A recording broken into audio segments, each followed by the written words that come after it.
All right, I'm going to do it. Velocipodcast. Velocipodcast. No, the hollow. Hey, sexy friend, He's making me his bitch. maybe want to get a piece of that. Pretty good. I want to talk about sexy teens. I was getting erections. It's a very creepy feeling. I can guarantee that underwear theft will come up again. None of this is relevant. Pokemon, Pokeballs. 750 milliliter bottle of rum. Welcome to the Velocity Podcast, a study in monology. This is your grumpy Uncle Peter. He will say words at you. The theme song that you just listened to was made for me by Nigel Grover, and he's a friend. And he did it like 6 months after I started the podcast, and it was beautiful. It was amazing. I can't thank him enough. But it's been about 2-3 years, and in that 2-3 years, I think maybe it's time for a refresh. And then I discovered this.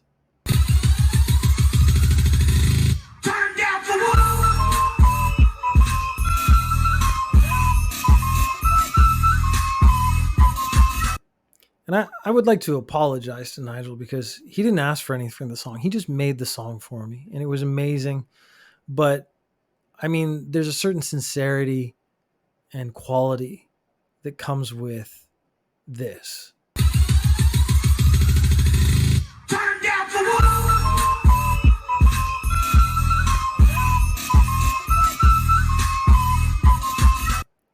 And perhaps it's just youth. Because we as people, as humans, we find youth appealing.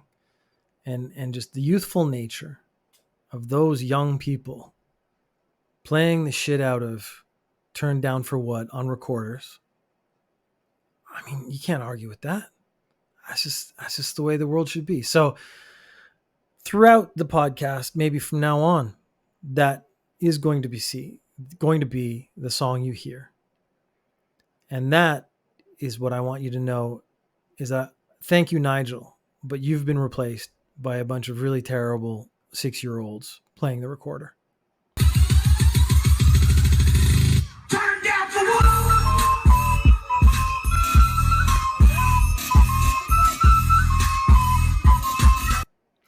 That's not actually today's topic.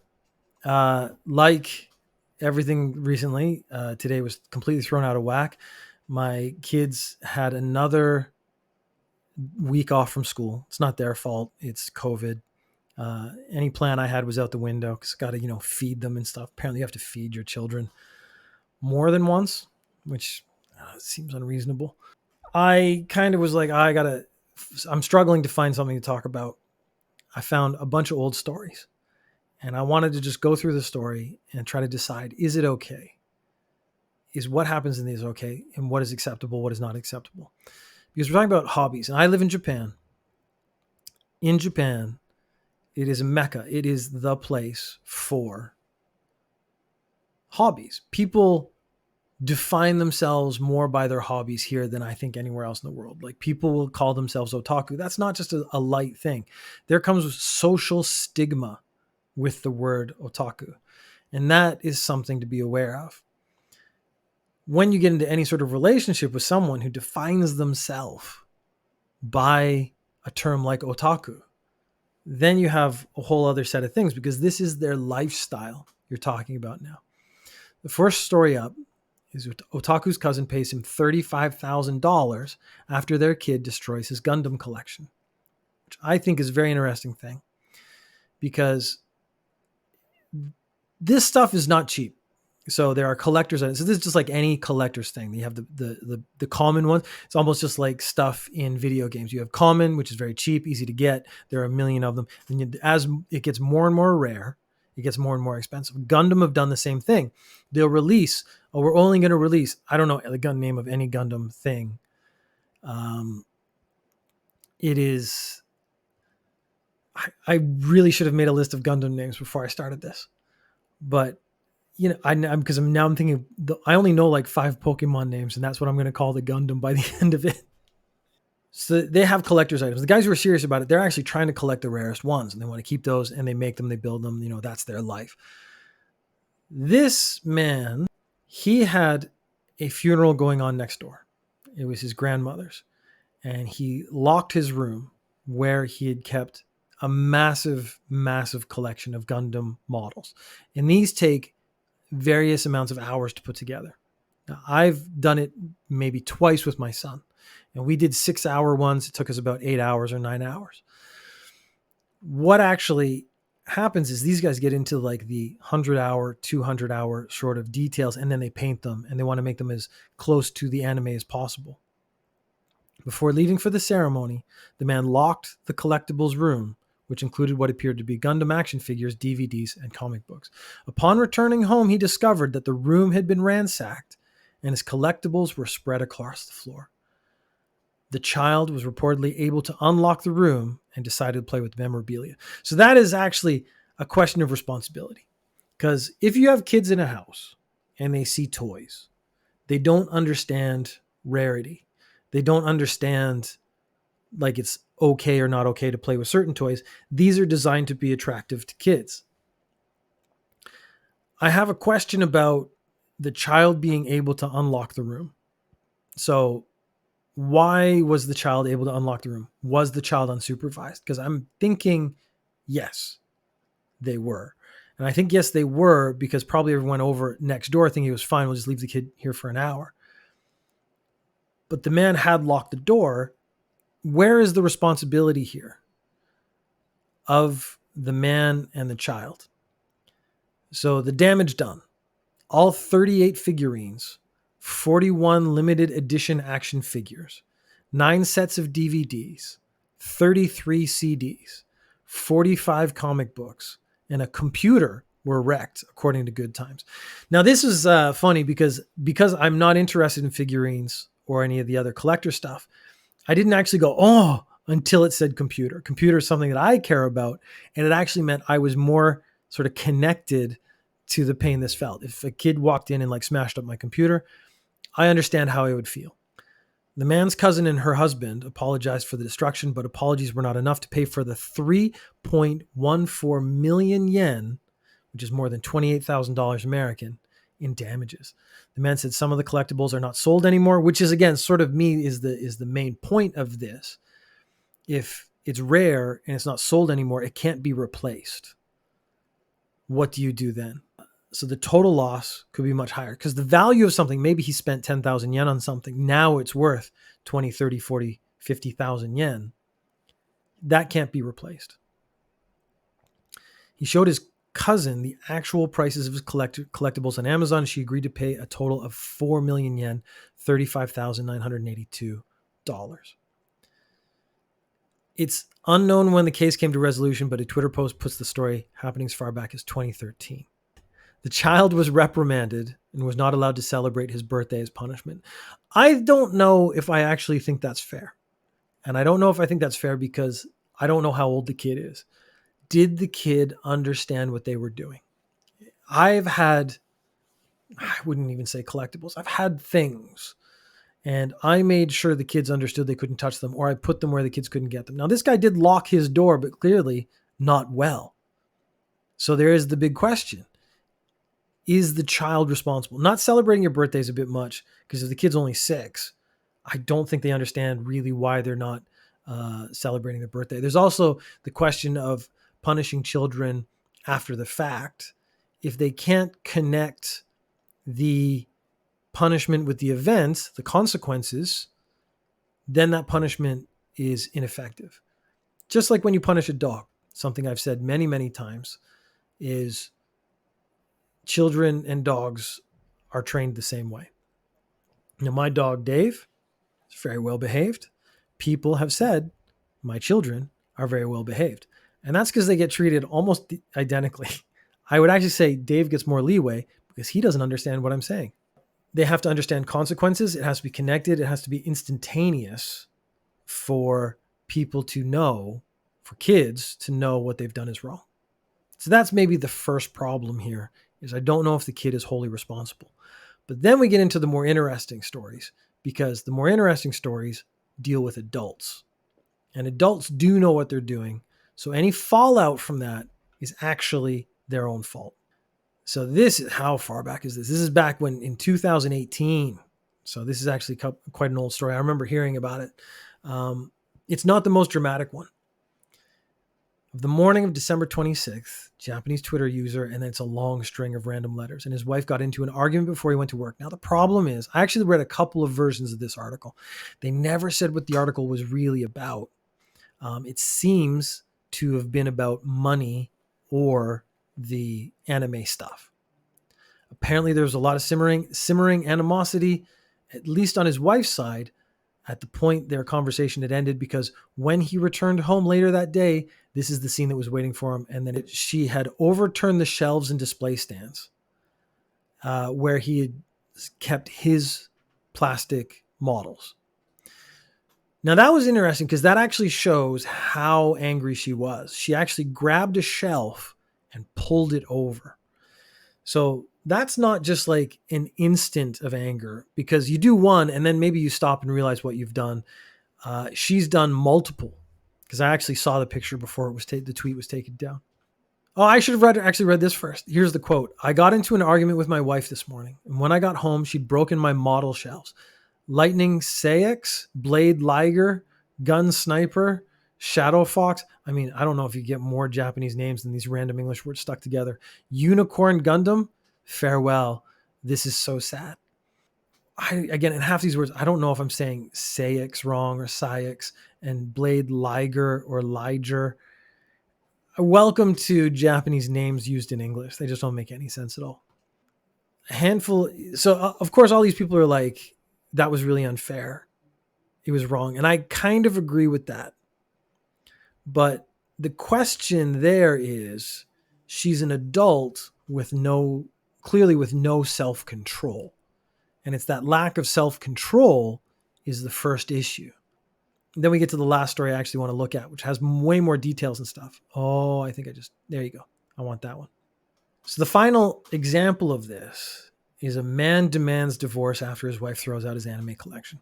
Now, there was a video that I saw it was probably TikTok, which of course is never the greatest source, but it was a very classic of a girlfriend had like pulled the power off on a PlayStation or something while a guy was playing, and the guy gets really upset, and she's angry at him for playing video games. She says, why is this a problem? Incidents is sort of something you see on the internet regularly. It's the guy playing a video game. He plays video games too much. The girlfriend's jealous. She's not getting attention. So she takes it out on the machine. And then the guy gets very, very upset. That in itself, we've seen a million times. The interesting part for me was the second part where another man comes up. It's sort of like a duet thing. And he says, why is this so painful for the man? Why is this so frustrating? Why is he so angry? Why is he so upset that she's turned off the video game? Why is he acting like a child? And then to give it some perspective, he said, go through a couple's house. And when you go through that house, look for as many things as you can that are just his, that are his alone, that are for his sort of decompression at the end of the day. And in a normal house, you will find almost nothing. And that really brought it into focus for me, because in relationships, people always say like, oh, we're doing this together. And honestly, a lot of times it's the woman says we're doing this together, but she's making a lot of the decisions and the man is just agreeing. And that might sound biased or, misogynistic or something, but I had this experience. I have friends with the experience. If you go through their houses, you can see who decorated the house. You can see who made the choices. You can see what the focus is. And the focus is on making the woman happy. So when you go through the house, you don't see a lot of guy things. If you go through a guy's apartment while he's single, it's a very different looking thing. You can, if you watch the video, see my room. And this is about as dude-ish as a room gets, because what I have is a bed, and then up behind the symbol there is a chin-up bar. I'm sitting at my computer desk where there's a computer and a PlayStation. So you can see I've created a certain amount of boundary where I have my own space, I have my own room. And that is actually the otaku thing takes this to a new level. So I have one room and I got my own stuff. So that's pretty nice. This is one of the reasons I'm happy in my marriage. But these otaku guys, do they take it too far? This last story is when it gets called into question. Earlier this month, a troubled housewife took to the Yomiuri Online, Yomiuri is a big newspaper, site looking for advice on her marital relationship, posting as Maki on the Hatsugen Komachi Yomiuri Online's public forum targeted at women. The housewife explained her situation and asked for feedback. In her post, Maki explained that she's a housewife in her late 30s with a husband 3 years older, so he's about 40, and an 11-year-old son.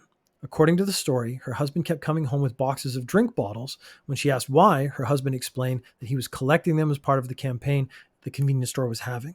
Looking at the total number, she saw over 10,000 yen, that's like $100, worth of bottles. Getting angry at his loose use of money, Maki told him to use his own savings for daily expenses and then refused to do any housework or cooking. So she's saying, you're spending too much money, too much of our money. I refuse to do any work around the house until you stop. So there's an ultimatum being placed on him. And that is actually one of the first problems is a healthy, mature relationship. You could have a discussion. You could even have an argument. Ultimatums don't tend to work, as we will see by the end of the story. However, the next month, Maki's husband changed the bank account his company deposited money into and grabbed the family bank book, a notebook used to record all transactions at the bank, which also serves as kind of an ATM card for himself. This is an interesting side version of a story I had. When I got married, my wife, being Japanese, wanted to do everything in very Japanese ways. One of the things she said is, when you get paid, you'll give me your salary, all the money, and I'll give you an allowance, which didn't make any sense to me at all. And it didn't make any sense to me at all because why would I work and then accept a portion that you decide? She said, well, that's the Japanese way. And I said, well, you should have married a Japanese man. I don't think that's the answer she was expecting. What I was really thinking was, I have no problem giving you, honestly, a lion's share of the money I make because you're paying the bills. We were in Japan, so a lot of things were in her name. So if you're paying the bills, of course, I have no problem paying for all of that. But I am not going to come to you and ask for my money. And this guy, now he was doing it. He was giving her the bank book. She had control of the finances. And then she laid down an ultimatum, and he immediately decided, well, I don't actually have to take this from you. I'm the one who makes the money. I can wrest control from you anytime. From then on, he declared that he'd be in charge of the family's money. Maki was upset. So she's upset that she's lost her cash cow. But her husband pointed out that she'd abandoned her housework and they got her parents on his side, forcing her to give in. So he's like, look, I make the money. You do the housework. That's why you can stay at home. If you're not going to do that, you certainly don't get control. And her parents agreed with him. That, I think, is unusual.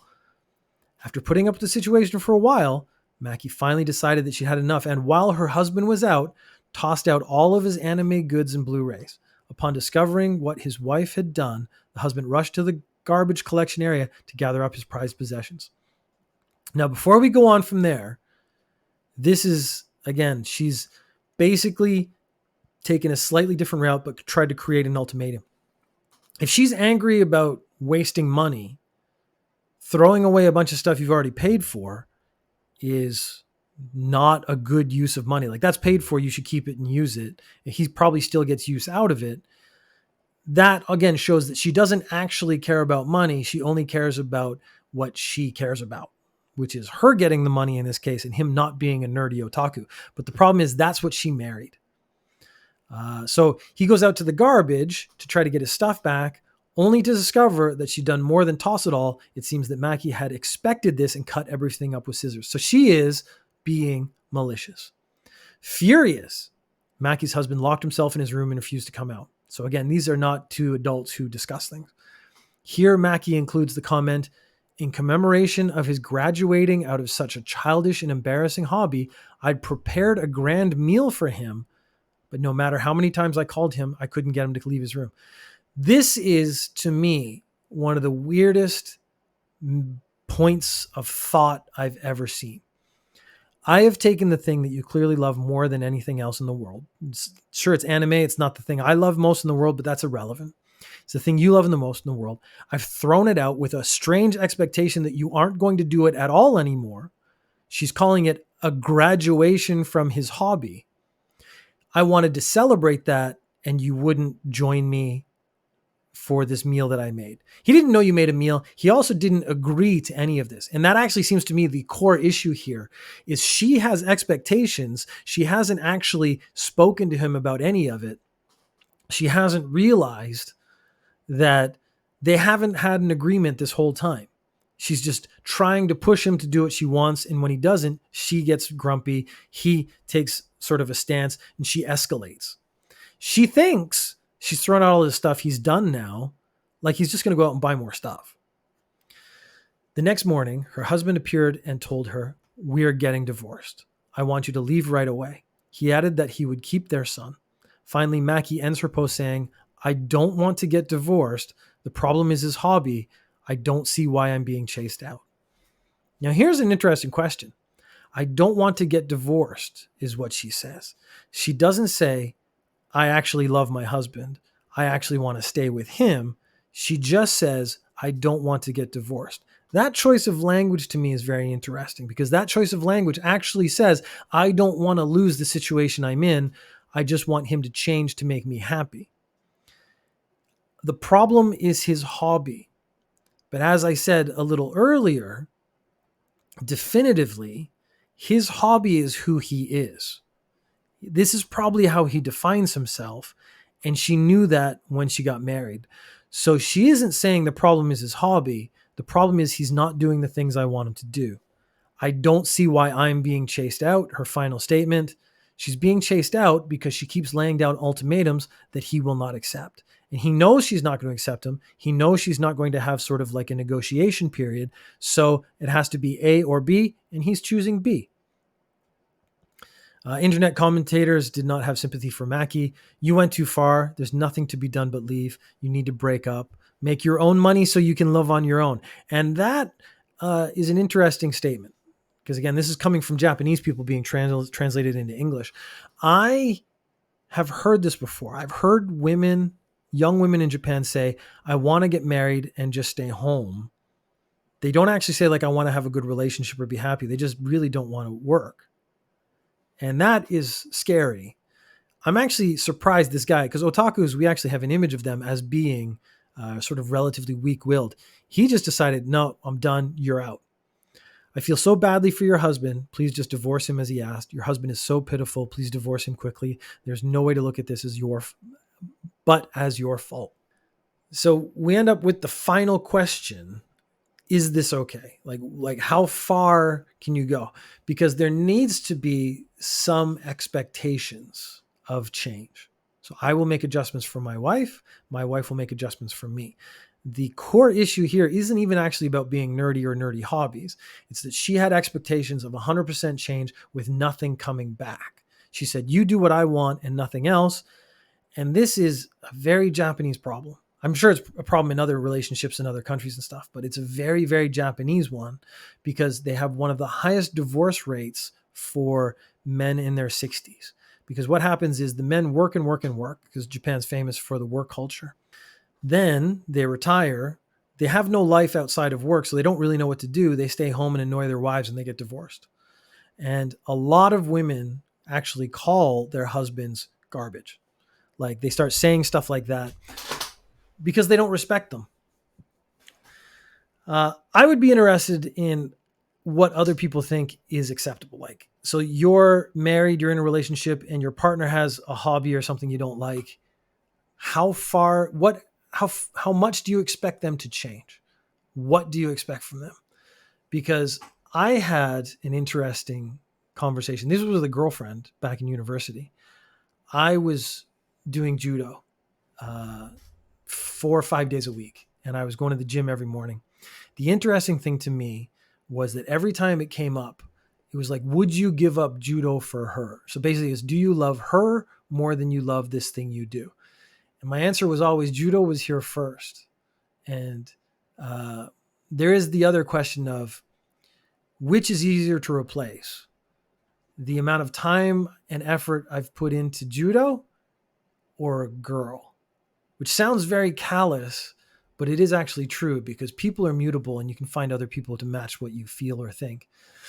And it's the same, it goes both ways. If the guy doesn't match your expectations and you have expectations, I'm not saying you should change those. I'm saying you should find a guy who matches your expectations.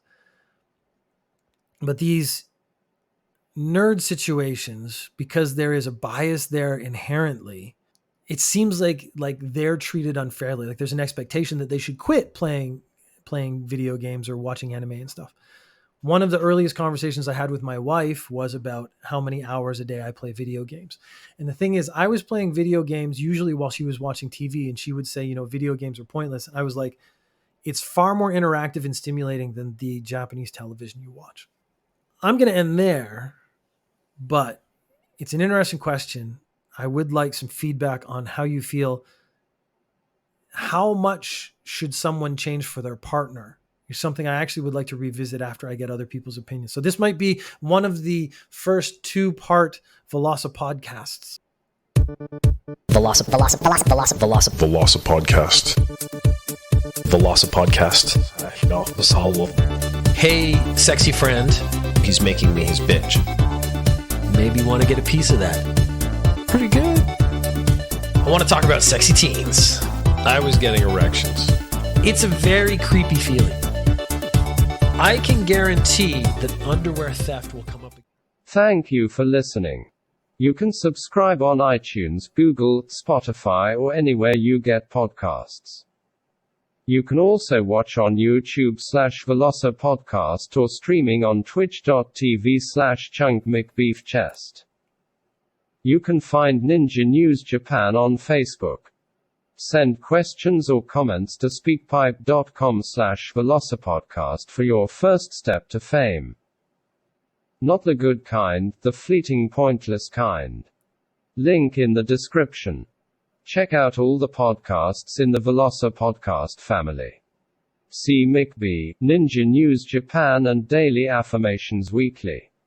Where nerds come to play and we don't break your shit. Even if you make me mad, I won't break your first edition Pokemon Gundam.